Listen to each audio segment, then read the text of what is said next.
Ir labas rytas, aš jau pakeliui į Panevėžį. Saulė jau patekėjusi, šviesu. Ir vėl išsiruošiau eilinę žieminę kelionę. Nu tiesa, kokia čia eilinė. Paskutinį kartą į žieminę kelionę važiavau prieš metus.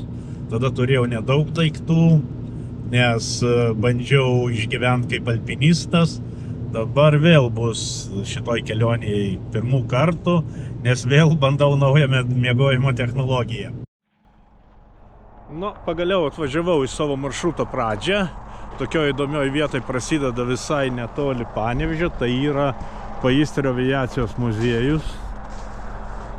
Dabar aš į jį čia neįsiu, nesustosiu, bet esu aš buvęs jame čia prieš keletą metų. Visai įdomu, tokių lėktuvų Lietuvoje daugiau niekur nepamatysi. Toks įdomus jausmas apima važiuojant šito maršrutu. Čia prabėgo šitam regione visos mano vasaros, mano seneliai čia gyveno. Ir nemažą maršruto dalį sudaro tas kelias, kur mes su seneliu, su arkliu veždavom į Panevėžį iš Moliūnų obuolius parduoti. Tai išvažiuodavom taip jau po pietų, pakeliui pas gimines pernakvodavom, o ryte jau važiuodavom į Panevėžį turgų. Tiksliau jau atvažiuodavom ryte į Panevėžį turgų.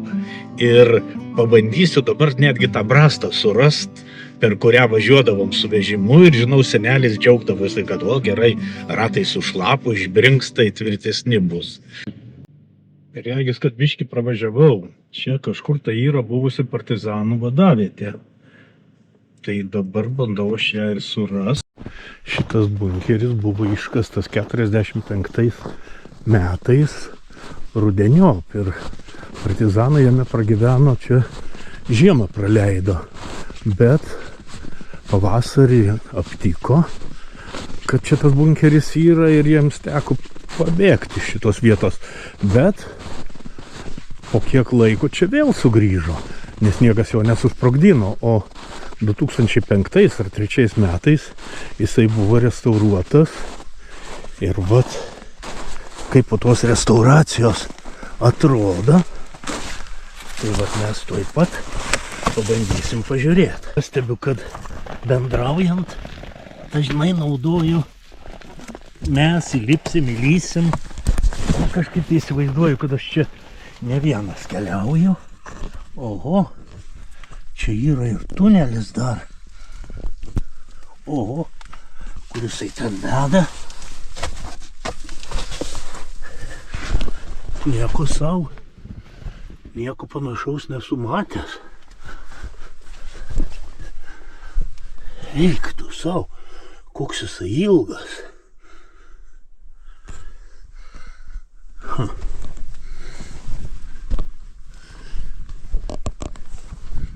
Smėlis sausa, bet ten net nesimato galo. Pabandysiu aš iš kito galo į jį įlyst, nes čia pakankamai siaura ir kažkaip tai nedegu noros čia būtų išgriūtas.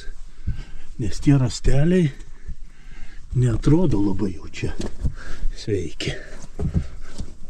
Nu va, grįžau vėl. O čia taip siaura, kad net apsisukt sunku. Va, grįžau prie įėjimo. O, va. Nu va, išlindau. Pirmą kartą aš čia ir neįskaičiau, net neįsivaizduoju, kokio čia ilgio tas tunelis. Bet jisai va eina ana kryptim.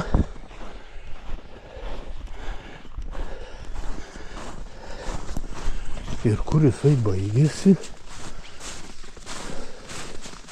Oho.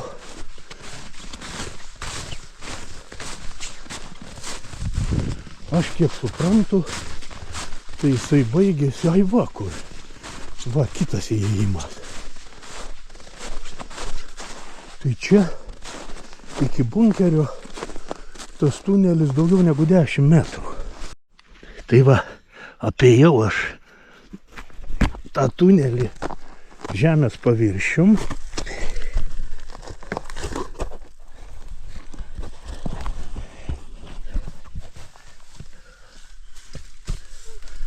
Va, kur tas bunkeris.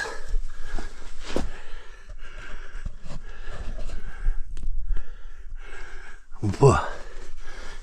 Nu nemažas. Ir va čia tas tunelis, kurio bandžiau pralysti, jis toks vingiuotas. Bet taip ir nedalindau. O pasirodo, čia du įėjimai. Vienas per tunelį, o kitas per tokį trumpesnį tuneliuką. Nu va. Oho, įspūdinga. Nieko panašaus nebuvau matęs. Važiuot bandom čia. Šiaip šito kelio žemėlapį nebuvo ir aš jokios vilties neturėjau, kad čia bus galima važiuoti, bet kol kas važiuojasi. Dabar artėjau prie Brastos, neatsimenu, ar čia ta, kur su seneliu važiuodavom, ar ne, bet čia pirma Brasta iš 3, kurias esu pasižymėjęs. Nu va, ta Brasta.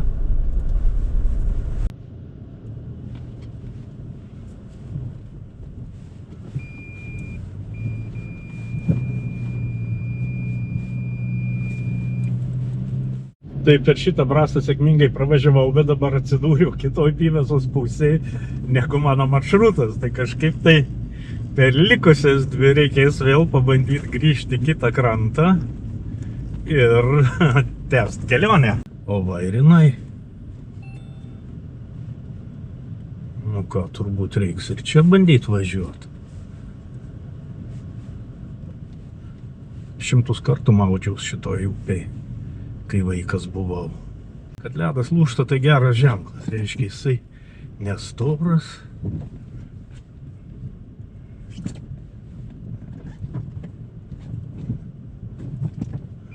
Nu, gylio nėra mažai.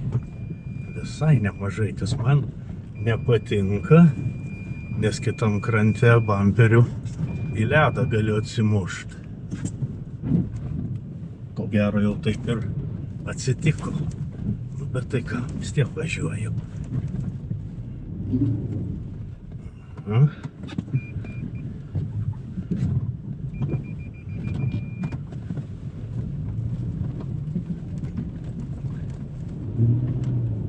Nu, žiūrėk, išvažiavau. Galimas daiktas, kad mes su seneliu pro čia ir važiuodavom, nes čia pats trumpiausias kelias. Nebūtų užsnigta, čia gal ir baisu važiuot būtų. Vėžės tai tokios ir per sniegą nejokingos išmaltos.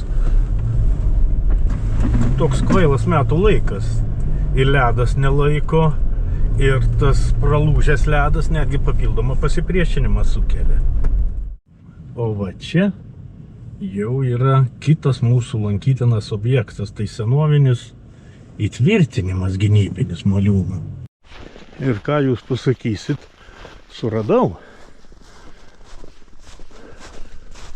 O apie jį sužinojau visai nesenai. Nu ir pasidairom. Nu iš tiesų, medžiai čia praretinti, tai kažkas netgi ir matosi. Ir matosi, va, pagrindinė aikštelė. Aišku, kamera tų peraukštėjimų neperduoda, bet čia visai normali kalvelė. Ir žiūriu, va, ten matosi pylimas buvęs, o aplinkui tai čia vien pelkynai ir upeliai teka. Man va priekį jau matosi Moliūnų dvaras, visai baigiam atvažiuoti į jį. Pirmą kartą čia važiuoju, tik tai pagal žemėlapį pasiruošiau kelią šitą. Tai va, ir atvažiavom prie antros Partizanos žeminės. Va, ten kažką matau.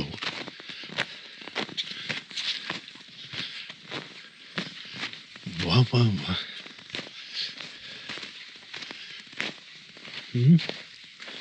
Dėja, nežinau, ar čia į vidų pateksiu. Tuoj pažiūrėsiu. Va, ir matau dar vieną angą. Labai panašiai kaip ten. O paukščiukas kažkoks išskrido. Aha, dangtis nusiima Ir toliau yra tunelis, taip kaip ir buvo aname. Tuoj pasišviesiu. Nu va. Bet čia labai jau pavargę tos kopėčios. Gal jau aš čia nelipsiu šį kartą. Bet kai atvažiuosim su kompanija, tai bus labai įdomu patikrint.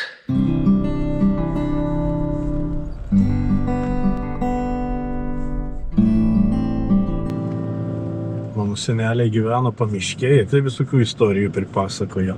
Tai įsivaizduoju, ką per karus išgyveno šitie žmonės. Biški pasiklydęs buvo, bet labai greit susigaučiau. Radau kelią. Nu, čia biški reikalų gali būti. Ir medžių nėra, kur gervė kabinus. O, lele. Atrodo, išsikrapščiau. Trumpa ta diena, dar netemsta, bet šviesaus paros laiko turbūt liko kokį porą valandų. Dabar aišku, kad baigsiu tamsoj. Nu, čia šitam krašte daug malūnų. Neišimtis ir smilgių.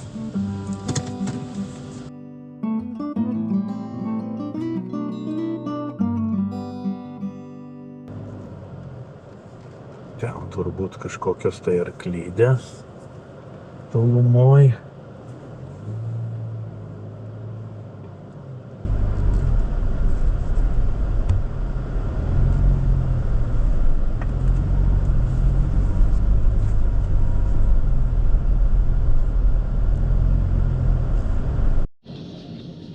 Jau atsidūriau Barklainiuose ir pažiūrėsim tą Barklainių dvarą. Ir čia niekad nesu buvęs. Tai įdomu.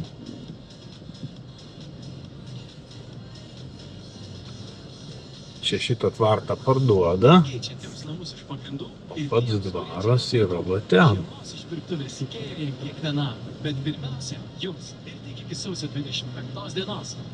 Ir čia ne vienas tas pastatas, šitas matyt pagrindinis.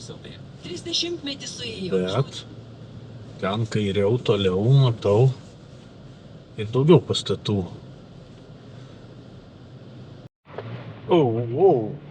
Kokios duobės čia. Tokios pusiau užšalusios, o čia gerbėmieji jau pusnis. Ir mašiniukas nenori važiuoti. Pažiūrėsim, kas čia dabar bus.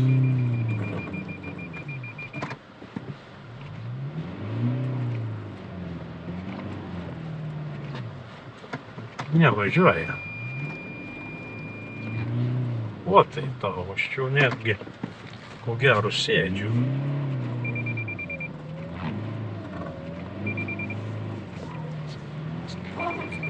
Dar nesėdžiu, išsikrapščiau, bet dabar jau važiuoju nebe keliu, o šalia kelio per laukus.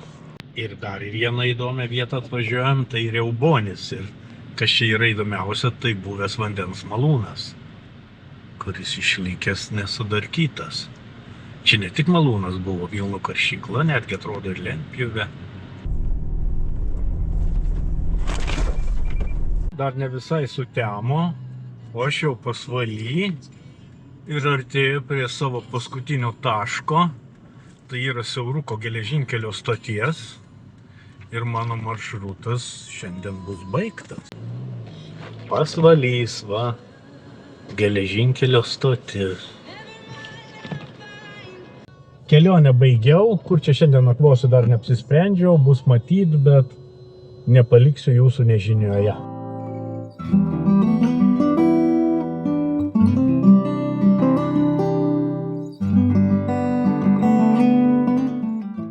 Už lango labai gražus miškas.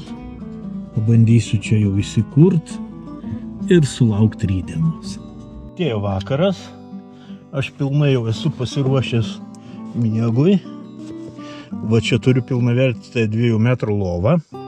Ir va tokią gudrybę šiandien sugalvojau. Čia yra toks andikliukas ant sėdynės šildymui. Tai aš jį galvoju pasijungsiu įkišiu į miegmaišį, nu tikrai turėčiau nesušalt. Pamatuosiu, kiek turiu akumuliatoriuose elektros, kokią įtampą ir pamatuosiu ryte. Nu, yra šansų ir neužsivesti ryte, galbūt išnaudos viską šitas kilimėlis, bet tada parodysiu, ką daryti, rašiuosi, jeigu nusudinsiu akumuliatorių. 12,8 voltų. Pažiūrėsim, kiek liks ryte. Tai ką, labanaktis ir susitiksim jau rytoj.